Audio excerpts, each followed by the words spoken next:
మంత్రి రోజాపై Puttur ward councillor Bhuvaneswari సంచలన ఆరోపణలు చేశారు. పుత్తూరు మున్సిపల్ చైర్మన్ పదవిని రోజా అమ్ముకున్నారని ఆరోపించారు.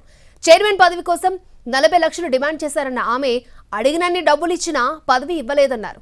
తమ డబ్బులు తిరిగి ఇవ్వడాన్ని అడిగిన రోజా నుంచి స్పందన లేదన్నారు వార్డు కౌన్సిలర్ భువనేశ్వరి. రోజా అనుచరుడు తన దగ్గర డబ్బులు తీసుకెళ్తున్న వీడియోను కూడా బయటపెట్టారు. ఆమె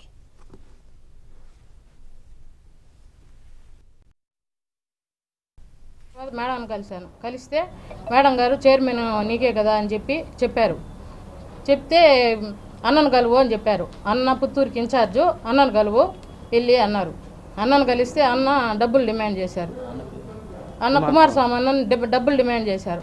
అన్న రిజర్వేషన్ ఉంది కదన్నా, మాకు ఎస్సీ సామాజిక వర్గానికి చెందిన వాళ్ళం కదా, మేము రిజర్వేషన్ ఉంది కదా అంటే లేదు డబ్బులు డిమాండ్ చేశారు. సరేనా ఇస్తాము అని చెప్పి ఒక వారంలో 3 విడతల్లో డబ్బులు ఇచ్చాను. నేను 40 లక్షలు ఇచ్చాను. తీసుకొని ఎలక్షన్ అయిన తర్వాత వేరే వాళ్ళకి మార్చారు. చైర్మన్ సీటు వేరే వాళ్ళకి మార్చారు. తర్వాత మేడంకి రిక్వెస్ట్ పెట్టుకున్నాను, మెసేజ్ పెట్టాను.